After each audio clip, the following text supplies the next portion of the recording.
Shalom Bapak Ibu Saudara yang dikasihi oleh Tuhan kita Yesus Kristus. Kami ucapkan selamat pagi, selamat hari Minggu, dan salam jumpa kembali di dalam program Khotbah Minggu Sunday Blessing. Bersama saya Billy Elia yang akan menyampaikan khotbah di kesempatan hari Minggu yang penuh sukacita ini di tanggal 25 Agustus tahun 2024. Di mana kali ini renungan firman Tuhan akan mengangkat judul Mempercayai Ramalan dan Zodiak. Nas firman Tuhan terambil dari Yeremia pasal yang ke-27 ayatnya yang ke-9 yang berkata demikian. Mengenai kamu, janganlah kamu mendengarkan nabi-nabimu, juru-juru tenungmu, juru-juru mimpimu, tukang-tukang ramalmu, dan tukang-tukang sihirmu yang berkata kepadamu, janganlah kamu mau takluk kepada Raja Babel. Amin. Mari kita berdoa. Bapa, di dalam nama Tuhan Yesus, sebentar kami akan merenungkan firman-Mu. Tuhan, kami mohon pimpin dan sertai kami, urapi hati dan pikiran kami, supaya kami mengerti apa yang menjadi maksud dan kehendak-Mu melalui kebenaran firman-Mu. Di dalam nama Tuhan Yesus kami berdoa. Amin. Nah, saudaraku yang dikasihi oleh Tuhan kita Yesus Kristus, fenomena ramalan dan zodiak itu adalah suatu fenomena yang unik ya, yang kadangkala biasa kita jumpai dalam hidup kita sehari-hari. Kita selalu berpikir bahwa kok bisa seperti ada keajaiban yang terjadi lewat ramalan-ramalan, bahkan lewat zodiak atau ramalan bintang seperti itu terjadi dalam hidup kita. Lah kok sama apa yang disampaikan ini? Kok seolah-olah benar ya? Nah, saya pribadi juga sama, saudaraku. Saya ini tumbuh di tahun 80-an akhir sampai 90 awal. Itu saya sangat suka sekali yang namanya dengan ramalan bintang atau ramalan zodiak ya. Saya ingat waktu itu setiap kali zodiak itu dibacakan di dalam acara radio ya, dengan backsoundnya tuh lagunya Phil Collins ya. Saudara tentu akan relate kalau saudara anak 90-an. Belum lagi yang di MTV ada biasanya acara di mana di situ disampaikan ramalan bintang. Saya pribadi lahir di bulan Maret dan bintang saya atau zodiak saya adalah Aries. Nah, banyak kali saya mengatakan atau saya meyakini apa yang dideskripsikan dalam zodiak Aries itu banyak benernya ada dalam hidup kita. Nah, saudara juga harus mengakui ya, zodiak-zodiak lain pun mengakui seperti Taurus lah, Pisces lah, Gemini, Sagittarius dan lain sebagainya. Mereka meyakini deskripsi yang dijelaskan di dalam setiap zodiak mereka itu menggambarkan diri mereka. Tapi apakah benar seperti itu? Belum lagi ramalan-ramalan yang datangnya dari dukun. Ramalan yang datangnya dari pembaca kartu tarot. Ramalan yang datangnya dari orang yang membaca di bola kristal. Atau bahkan orang yang ekstrim bertanya kepada roh atau arwah-arwah orang mati. Apakah saudara masih mempercayai hal yang seperti itu?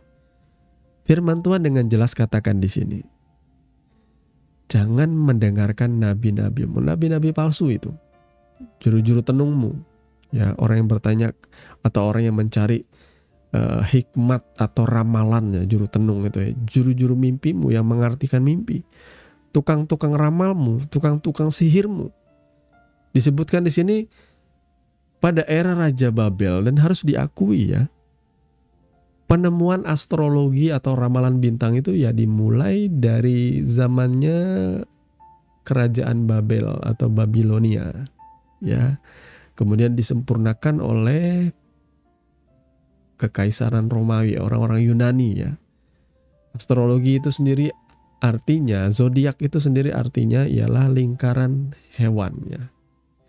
Memang di situ ada domba dan lain sebagainya, atau mewakili binatang-binatang, ada Leo, Ada juga ya sih yang bukan binatang tetapi itu menggambarkan rasi bintang ya, dikait-kaitkan seperti itu. Sedikit banyak kita akan mudah sekali percaya. Saya teringat setiap hari Minggu saya menunggu-nunggu ya ramalan bintang ini. Karena saya naksir seorang gadis, jadi saya menunggu-nunggu apa pesannya, apa ramalannya. Apakah saya punya kesempatan? Sebenarnya jujur ya, fenomena zodiak itu sebenarnya ada penjelasannya secara psikologi. Itu ada efeknya disebutkan di situ. Sebenarnya ada kecenderungan manusia itu selalu pengen mencocok-cocokkan dirinya dengan sebuah deskripsi. Misalnya dengan zodiak atau golongan darah.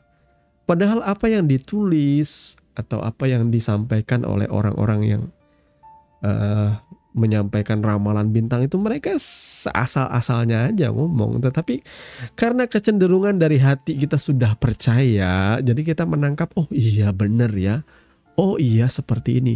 Akhirnya sampai pada puncaknya, ini ramalan bintang berkata seperti ini, aku gak boleh pergi ke sini, aku gak boleh kerja di sini karena tidak sesuai dengan elemen saya. Akhirnya saudara berpikir yang aneh-aneh. Ya, contohnya saya juga dulu suka ya, saya lahir hari Kamis. Itu artinya elemennya adalah angin. Saudara ya. Jadi akhirnya saya lalu mengait-ngaitkan ini itu dan sebagainya. Zodiak saya adalah Aries ya. Sio saya adalah binatang ini. Lalu dikait-kaitkan, dicari-cari segala macam hal di dalamnya. Tapi apakah itu kebenaran? Tidak. Ternyata itu adalah buatan manusia belaka. Dari kebanyakan orang yang mendengarkan zodiak, memang kebanyakan dari kita itu pengen mencocok-cocokkan segala sesuatu yang sama di dalam karakter manusia. Pada umumnya itu sama aja sebenarnya. Saudaraku, jangan kita tertipu dengan semua itu. Ya sah-sah saja sih kalau saudara pengen seru-seruan atau fun. Saya juga tidak melarang kalau saudara ya membaca ramalan bintang, ya silahkan. Saya juga kadang-kadang ya kepo. Kalau ada orang menyampaikan ramalan bintang saya dengerin, tetapi saya tidak mempercayai itu. Saya tidak menggantungkan iman saya ke situ seperti ketika saya masih remaja. Karena saya tahu kebenarannya, bahwa saya harus menggantungkan iman, pengharapan saya kepada Tuhan Yesus. Ya. Adakah di antara Bapak Ibu Saudara yang pengen tahu ramalan tentang masa depan? Gimana kalau seandainya saudara dikasih tahu kapan engkau mati? Kamu mau nggak dikasih tahu? Tanggal sekian kamu meninggal, dikasih tahu Tuhan. Kalau saya sih nggak mau, saudaraku. Saya lebih baik hidup begitu rupa hari demi hari, nggak usah tahu kapan saya mati. Ya. Cukup saya mengikuti kebenaran firman-Nya, dan saya pengen umur panjang karena saya pengen mendampingi istri dan anak saya sampai tua ya, kalau Tuhan berikan kesempatan. Dan salah satu cara usaha saya ialah ya ketika umur saya sudah 40-an tahun lebih ini, saya berpikir bahwa saya harus berolahraga supaya saya sehat, dan kemudian juga harus mengendali nafsu saya. Karena ada banyak teman saya tuh yang mati muda karena stroke, karena serangan jantung, karena diabetes, karena mereka tidak sanggup menahan diri untuk terus menikmati makanan enak. Ya, tidak ada salahnya makan makanan enak, tapi harus seimbang. Harus dibarengi dengan yang namanya berolahraga lah, supaya kita tetap sehat, tetap awet muda. Siapa sih yang gak pengen sampai tuanya tetap fit gitu ya, tetap sehat, tetap kuat. Itu adalah bentuk daripada kita menghormati Tuhan juga. Menghormati tubuh yang ia sudah tebus dalam hidup kita, saudara ya. Nah, Bapak Ibu Saudara yang dikasihi Tuhan oleh kita Yesus Kristus, apakah saudara mempercayai zodiak?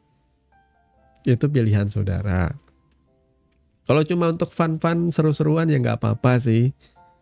Tapi kalau boleh, ya saudara percayalah kepada kebenaran firman Tuhan.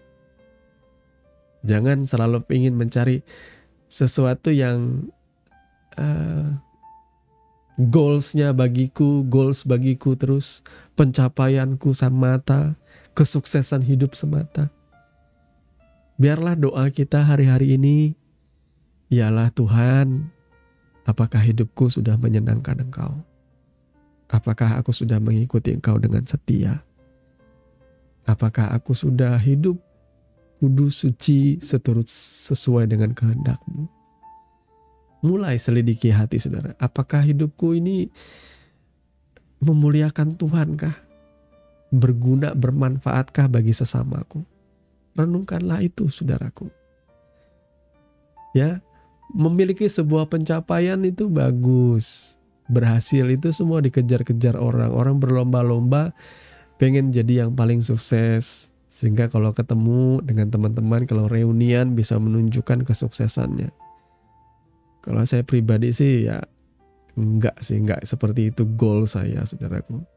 Karena bagi saya mengiring Tuhan, menyenangkan Tuhan, memuliakan Tuhan, dan memastikan bahwa hidup saya tetap di jalan-jalan Tuhan itu yang paling utama saudaraku.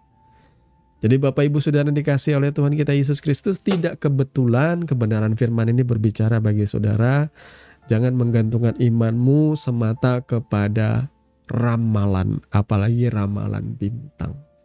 Ya, biarlah engkau berjalan di dalam kasih, di dalam kebenaran. Tuhan Yesus kiranya memberkati saudara sekalian. Mari kita berdoa. Bapa di dalam nama Tuhan Yesus, terima kasih karena Kau meneguhkan kami, menegur kami, mengingatkan kami. Biarlah hidup kami jangan berpaut kepada ramalan-ramalan yang ada di dunia ini, sekalipun itu terlihat atau terdengar benar. Biarlah kami percaya kepada kebenaran firman-Mu yang ya dan amin, yang pasti menguatkan dan memberikan kami pengharapan, termasuk mengubah karakter kami yang buruk Tuhan. Terpujilah nama-Mu kekal selama-lamanya. Kami bersyukur karena Kau memberkati kami di kesempatan hari Minggu ini, memberikan kami damai sejahtera dan sukacita, membuat kami semakin bertumbuh di dalam iman, pengharapan, dan kasih yang sejati kepada-Mu. Segala puji syukur kami kembalikan kepada-Mu Tuhan, di dalam nama Tuhan Yesus kami berdoa. Amin. Bapak Ibu Saudara yang dikasihi oleh Tuhan kita Yesus Kristus, Anda baru saja mendengarkan kebenaran firman Tuhan yang kami percaya boleh menjadi dasar dan kekuatan di dalam setiap kehidupan saudara. Sampai bertemu di dalam renungan Sunday Blessing yang berikutnya. Kasih karunia di dalam Tuhan kita Yesus Kristus menyertai saudara sekalian. Shalom.